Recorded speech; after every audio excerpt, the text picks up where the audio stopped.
Halo teman-teman, ketemu lagi dengan aku Muhammad Kadafi. Coba paling keren kecil nomor 1 di dunia percaya aku sendiri. Hah? Oke, kali ini aku akan membuka sebuah seri video baru yang berjudul Talk with the Experts.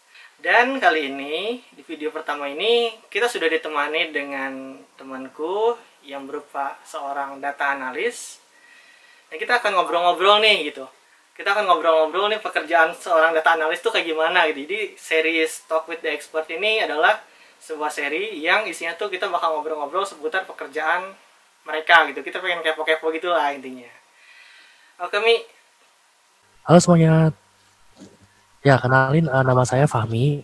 Saya saat ini bekerja sebagai data analis di PT UBisnis Indonesia. Dan saya kebetulan sama kayak Davi, lulusan dari Astronomi ITB angkatan 2015. Tuh, jadi baru setahun yang lalu lulus di tahun 2019. Tuh. Ya, jadi Fahmi ini lulus 4 tahun, tidak seperti saya. Ya, gak apa-apa lah. Oke Mi, sebenarnya tuh data analis tuh apa sih Mi? Data analis. Nah, mungkin klisenya ya, jawaban bercandaannya tuh menganalisa data. Data analis itu menganalisa data, itu jawaban bercandanya. Cuma kalau jawaban seriusnya, kita tuh intinya adalah kita mau mencari atau menghasilkan suatu insight untuk keputusan bisnis, tapi pakai data. Jadi memang kita tuh banyak bekerja di data dan menganalisa data gitu. Jadi ini tuh lo bekerja tuh data kayak gimana sih Mi? Yang lo maksud? Kalau masalah data itu tergantung dari perusahaan masing-masing. Nah kebetulan perusahaan gue tuh memang bergerak di bidang toko online, platform toko online. Oh, okay. Ya jadi di sini banyak mengolah data-data kayak misalnya data-data penjualan, terus data-data produk, data-data misalnya barang ini dikirim dari mana, dikirim ke mana, lewat kurir apa. Nah itu bisa dianalisa gitu. Platform penjualan tuh maksudnya kayak jadi Tokopedia gitu nggak sih? Beda. Bayangin aja gini. Bayangin WordPress punya platform. Kalau WordPress blogger itu kan punya platform untuk bikin blog kan ya. Nah kalau ini bikin toko online sendiri. Jadi bikin website toko online. Mirip-mirip blogger sama WordPress lah. Cuma pangsa pasarnya untuk pebisnis. Di sini juga ada produk pergudangan, jadi ada layanan fulfillment di mana nanti si pebisnis ini nggak usah repot-repot lagi untuk kayak packing barangnya terus kirim ke kurir gitu. Jadi kita tinggal naruh aja barang kita di gudang kami, terus nanti bakal diurusin sama kebetulan kerjasama sama JNE, jadi pihak JNE-nya bakal ngurusin masalah packing dan pengiriman langsung. Dan itu lebih cepat dan lebih murah ongkosnya. Terus sekarang promosi. Gak apa-apa santai. Terus sekarang lu lagi ini nggak? Lagi sibuk-sibuknya atau biasa aja kerjaan lu nya? Sebetulnya karena kebetulan nih awal bulan ya, akhir bulan menuju awal bulan. Jadi lagi sibuknya untuk bikin laporan. Nah, salah satu tugas data analis khususnya di perusahaan gue ini memang untuk mengukur performa dari bisnis ataupun produk di perusahaan.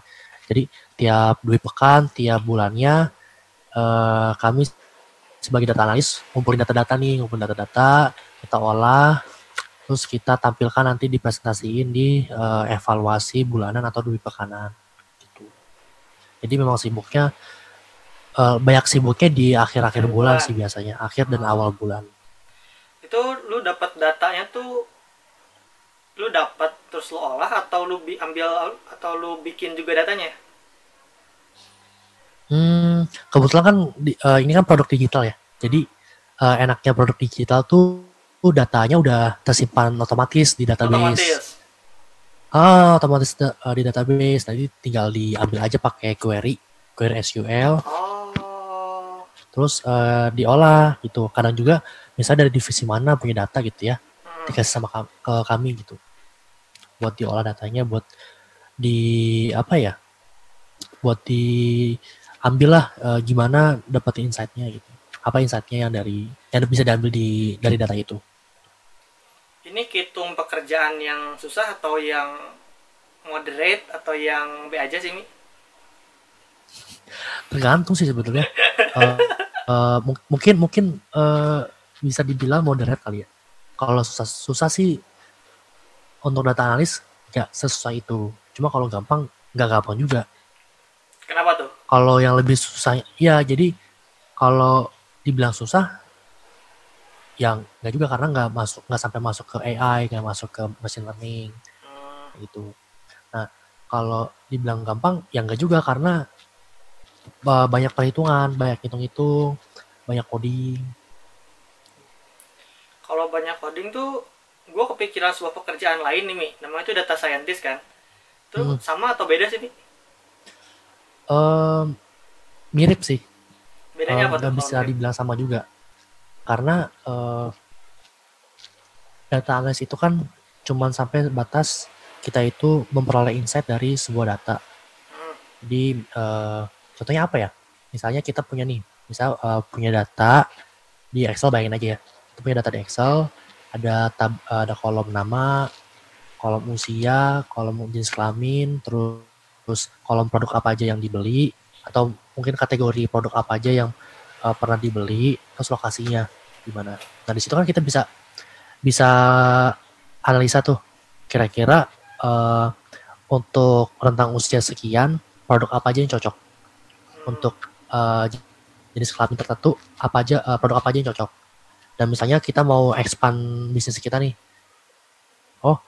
ternyata kebanyakan pembeli berada misalnya di Jakarta gitu. Nah itu kan kita bisa nyusun strategi dari situ kan, dari insight itu doang gitu. Bisa nyusun strategi, oh ya udah produk kita dikirim ke Jakarta aja sebagian besar gitu, karena mayoritas pembeli ada di Jakarta gitu.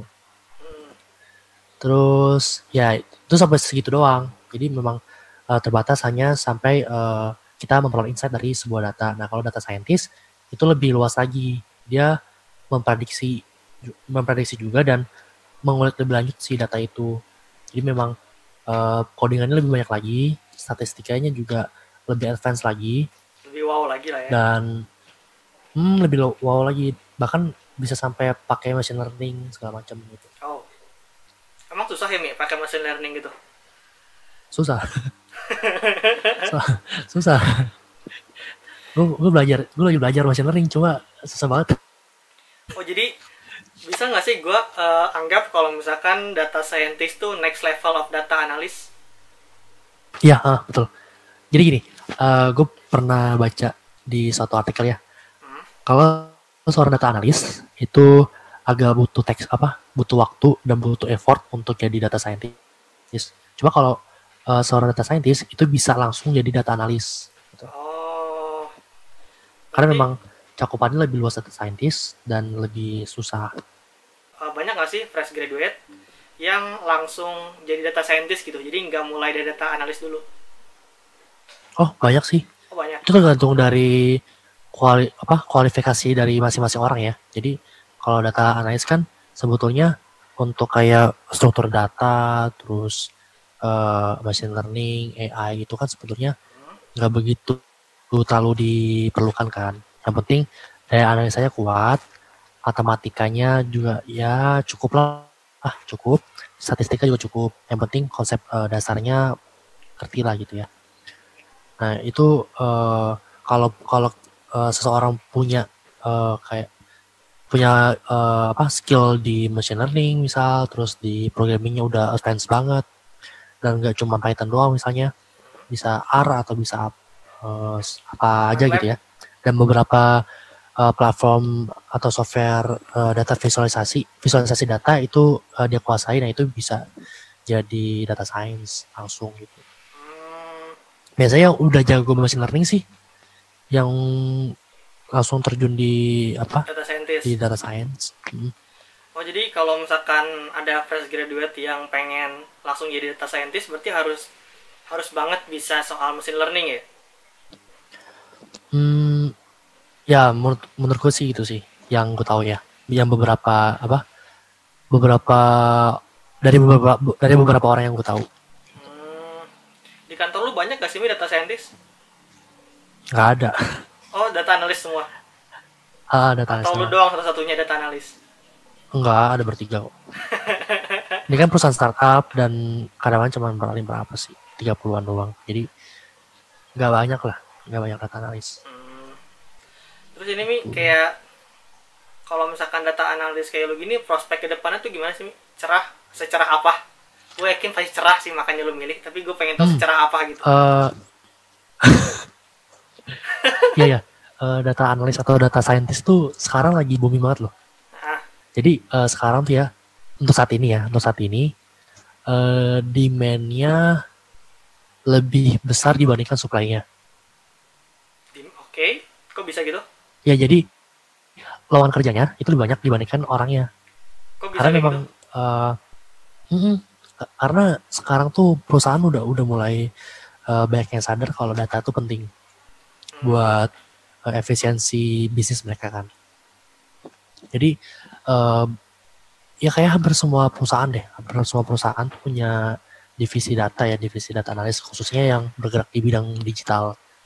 Nah, tapi lulusan yang pengen lanjut ke data scientist ataupun data analis tuh nggak banyak, karena kan nggak semuanya dari sains kan. Nah, untungnya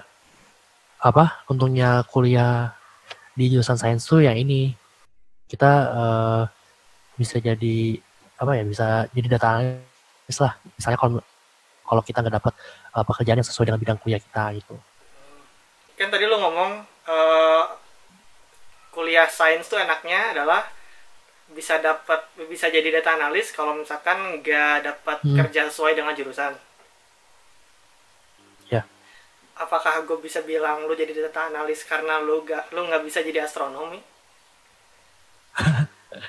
Ya, emang. Ya itu cita-cita gue sih jadi astronom. Cuma kan pendidikannya harus tinggi ya. Iya. Gak bisa cuma S1 doang, harus S2 juga, S2 sampai S3 bahkan sampai postdoc gitu kan. Iya sih. Nah ya udah, alternatifnya apa? Alternatifnya ya data analis atau data scientist. Karena kan ini bicara astronomi aja ya, nggak sains yang umum, astronomi aja gitu. Nah kebetulan kan di astronomi itu belajarnya tentang banyak tentang data lah, data, banyak banget. matematika, jutaan mah datanya tuh. Programming gitu kan, statistik gitu kan ya. Bahkan tugas kita aja dapat ngolah data ratusan ribu sampai komputer nge-lag. Sampai bahkan ngerangnya berhari-hari gitu loh. Iya makanya itu 3 hari gue. Sampai segitunya kan. Jadi memang skill-skill yang waktu kuliah dipelajari itu tuh berguna banget kalau kita memang mau on the track di data analis atau data scientist. Tinggal pelajari aja sih skill-skill lainnya gitu, misalnya bahasa pemrograman SQL atau misalnya machine learning, visualisasi data gimana yang lebih bagus tuh. Satu lagi yang penting itu kita harus belajar teori bisnisnya, karena kan kita berurusan langsung dengan bisnis. Jadi istilah-istilah bisnis, model-model bisnis tuh kita harus pelajari juga. Itu penting banget buat menjadi seorang data analis. Jadi nggak cuma hard skill tentang programming, matematika, statistika, tapi juga harus paham tentang bisnis. Bahkan kadang ya dibutuhkan juga untuk kita paham marketing, juga produk dan lain sebagainya. Itu penting banget tuh, karena sebetulnya kalau di bisnis itu data analis bisa kepake di berbagai macam bidang. Kayak misalnya kemarin tuh gue pernah riset market tentang produk apa aja yang cocok untuk dijual ketika masa PSBB. Terus lagi pernah juga ngukur iklan, ngukur efektivitas dari iklan. Nah itu kan kita harus paham flow-nya gimana, terus istilah-istilahnya itu kan aneh-aneh kan istilahnya tuh. Nggak kita dapetin lah di kuliah kan. Jadi buat belajar bisnis itu penting untuk menjadi data analis. Karena jujur aja gue waktu pertama kali masuk kerja tuh ya bingung, nggak ngerti istilah-istilah bisnis itu, nggak ngerti sama sekali, benar-benar blank. Nah terus untungnya memang ada yang ngebimbing, jadi ya sedikit lah tahu istilah-istilah bisnis. Oh tadi kan Seenggaknya istilah bisnis lah. lu nyebutin soal iklan tadi kan ya. Gue pengen iseng nih, gue pengen tahu menurut data yang lu kumpulkan dan lo olah itu sebenarnya iklan tuh paling efektif ditaruh di mana sih, Mi? Iklan efektif Ya, paling... itu tergantung dari produk lu sih. Jadi misalnya lu punya produk apa, target pasar lu apa, nah itu tergantung dari situ sebetulnya. Misalnya apa ya, contoh mau jual masker. Oh jangan masker terlalu umum. Apa ya, mau jualan skincare. Nah skincare lagi booming kan, jualan skincare. Nah yeah. Lu lihat dulu nih produk lu buat siapa, buat nenek-nenek, buat kayak kakek, buat bapak-bapak, ibu-ibu, atau remaja gitu kan. Lihat dulu produk lu, misalnya buat remaja perempuan. Nah nanti kan lu iklan kemana ya? Yang paling efektif sih sebenarnya yang saat ini tuh di Facebook Ads. Jadi kan kebetulan Facebook itu kan akuisisi Instagram juga kan. Yeah. Jadi kalau lu iklan di Facebook sekali kan iklan di Instagram. Nah di situ. Gue baru tahu. Iya, betul. Jadi kayak sekali lempar batu 2 burung kena dong. Iya betul. Nah dan enaknya lagi kalau di Facebook Ads itu kita bisa ngatur audiens itu yang seperti apa. Nanti bakal otomatis kok diiklankan sesuai target pasar lu. Nah jadi teman-teman, dan kurang lebih begitu. Kalau misalkan mau jadi data analis tuh ntar pola pikirnya seperti itu. Apa-apa ngomong data ya? Nggak apa, santai. Gue justru itu apa kontennya tuh seperti itu. Terus suka dukanya jadi seorang data analis tuh apa sih, Mi?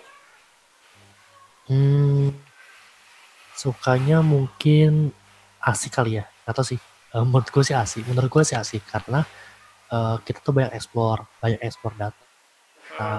Kayak seru aja gitu. Kita istilahnya apa ya, kalau menurut gue ya, kita tuh mirip kayak ini apa, paranormal. Paranormal tapi pakai data. Maksudnya kita bisa ngeprediksi gitu loh, memprediksi suatu hal yang terjadi pakai data doang gitu. Itu kerennya di situ, keren. Terus juga berarti lo kayak semacam Roy Kiyoshi-nya lah gitu ya.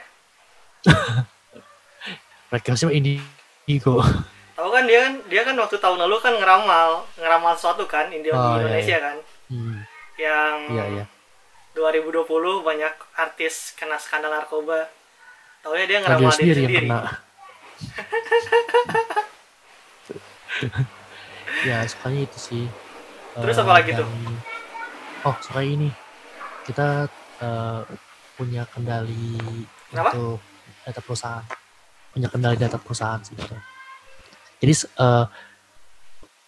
apa ya? Karena kita ngulik-ngulik sendiri. Jadi kita tuh tahu tren, tahu apa namanya? Ya utamanya tahu tren, terus tahu beberapa hal yang sebenarnya orang lain tuh nggak tahu gitu.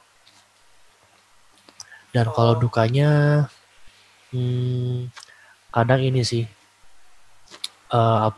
terutama ya kalau misalnya ngasih laporan gitu, kalau atasan kurang puas disuruh ulang lagi gitu. Terus harus minta cepet. Kadang kerjaan minta cepet selesai, tapi terkadang kan memang ya tadi gue bilang sebelumnya, data analis itu nggak gampang juga. Jadi memang butuh waktu, apalagi kan banyak programmingnya. Kita harus hati-hati, nggak bisa terlalu terburu-buru karena nanti takutnya bakal salah. Dan ketika si hasil insight-nya, hasil pengolahan datanya itu udah keluar, nah kita harus validasi lagi nih, harus dicek lagi ini bener atau enggak, karena kan nggak semua struktur database itu bener gitu kan, sesuai. Jadi kita Benar-benar. harus validasi, konfirmasi lagi ke pihak yang memang lebih ngerti ke struktur database-nya gitu. Jadi memang dalam pengerjaan satu kerjaan tuh nggak bisa sebentar, agak lama gitu, karena memang uh, ngolah di cleaning dulu, di filter dulu datanya, terus diolah lagi, belum tentu olahnya juga sebentar, bisa lama gitu kan. Terus bikin grafiknya segala macem tuh, karena kan gue sendiri bikin grafik itu pakai Python ya, nggak pakai tools lain yang lebih mudah, karena memang gue nggak begitu suka dengan software yang lain, jadi pakai Python aja biar lebih leluasa gitu. Jadi Udah terlatih juga kan, lu lama di diasuh situ pakai juga. Python kan? Kenapa? Udah terlatih juga pakai Python kan di jurusan kan? Iya, udah kelatih banget. Sampai muak. Sampai jadi asisten bahkan.